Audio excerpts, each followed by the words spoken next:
Well, it's over to Pep Guardiola and Manchester City now after Arsenal have done their job against Bournemouth. A 3-0 win, Stevie, in a game where we probably would have, should have, could have seen more goals, especially from Mm. Arsenal in the first half. It was a game that had pretty much everything from penalties to disallowed goals as well. But I don't think Mikel Arteta will be looking at that. I think he will just be happy that they got the 3 points. They got the job done. They keep the pressure on Manchester City. But how would you describe what seemed like a very clinical, mature performance from the Gunners? Well, I think overall it was a real dominant performance. There was a little spell in the second half for about 15 minutes when it was still 1-0, where Bournemouth kind of looked as though they were interested in maybe spoiling the party. But then once the second goal from Trossard went in, the game was over, and Arsenal got what they deserved. I mean, the first half, I think they had 15 shots in the first half, from all over. I mean, Saliba having shots, Declan Rice having shots, Partey having shots. I mean, everybody was trying to get in on the act, and eventually the with a penalty kick, and it is a penalty kick on Havertz. It's not Havertz's responsibility to get his feet out of the way of the goalkeeper. And so they got what they deserved. They went in at half-time 1-0 up. Should have been more. But of course, when it's only one, you've still got to try and make sure that door is slammed shut. And eventually, after a little open first 15 minutes, they eventually got back to dominant ways and ended up winning 3-0, which they thoroughly deserved. And we heard from Declan Rice just after the game, and he said that in terms of taking penalties for Bukayo Saka after what happened at the Euro finals where England lost to Italy, he says it's something that he's definitely paid a lot of attention to and done his work. And I think it showed in Saka's penalty. Have you ever seen someone so calm, cool, and collected for such a solid penalty in what really is a high-pressure moment? Yeah, I think missing that penalty for England could have played with his mind as far as taking penalties is concerned, but clearly it didn't, and it shows you the strength of his mentality, that he can go on from missing a penalty for England in such a huge game to taking responsibility, and not only taking responsibility, but just making it look easy. I mean, that penalty he took today was just.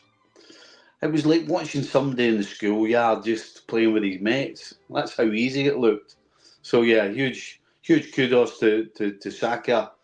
No question, he's become one of the best penalty takers in the Premier League. Definitely. We know that he's already one of Arsenal's best players, but so is Declan Rice. We honestly wax lyrical about him week in, week out, because no doubt he's probably the signing of the season, could possibly be their player of the season. But in terms of just the overall game too, Declan, the likes of Martin Odegaard and Trossard today as well showed why they are probably complete players as well, right? Yeah, I think you're right to talk about Declan Rice. So I mean, he is just a force. And listen, when you pay 100 million for a player, I guess you're expecting a certain amount. But I tell you, he absolutely. If you look across London and look at what's going on at Chelsea with the Caicedo and the Enzo Fernandez, couple of 100 million there, and then you look at what Declan Rice is doing. That's how you do it. I mean, as I said, he's just a force. Whether it's defensively, whether it's an attack. I mean, that's a super little run when he scores the third goal, and then it's a nice finish as well. I mean, I guess you're probably right. Complete would be the best way to describe him. And the others you spoke about, Trossard. I mean, Trossard's a guy that just pops up with important goals, and no question today was another important goal. Odegaard has confirmed what we thought when he was a young kid, that he was going to be an outstanding player and a difference maker. And there's no question, if Arsenal somehow going to win this Premier League, he'll have made a difference. So yeah, they got some proper players, and they got players in form right now.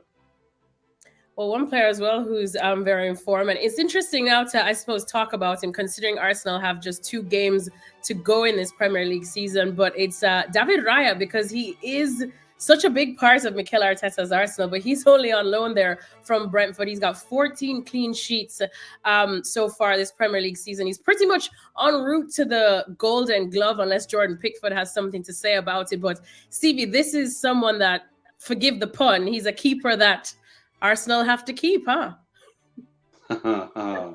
What a keeper. Well, let's be honest, it's taken a long time for things to settle around the carry on with him and Ramsdale. Yeah. You know, this has not been after 5 or 6 games in the Prem, oh, this is such a fantastic sign. And I think it's taken him half a season to convince everybody that this was the right move.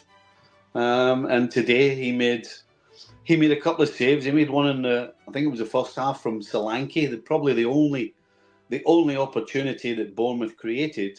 But he stood firm and strong, and you know that's what the best keepers do when they've had nothing to do, and all of a sudden they're called upon. They have to be at their best, and he certainly today showed that, and recently has shown that. So I think right now nobody can have a go at Arteta for having him in goal instead of Ramsdale.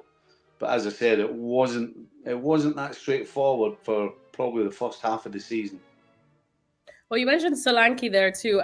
Bournemouth could have had a goal. They did find the back of the net, though. It was disallowed. I think the overall consensus, because there was so much going on at the moment, the overall consensus is that it was the right decision to disallow the goal. But do you feel it was a bit harsh on Bournemouth?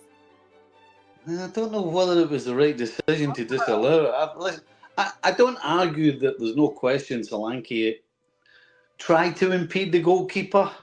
Did he impede him that much? The goalie's made a lot of it. I would suggest the first foul was before all of that, and that was on Billing from Saliba. No question in my mind.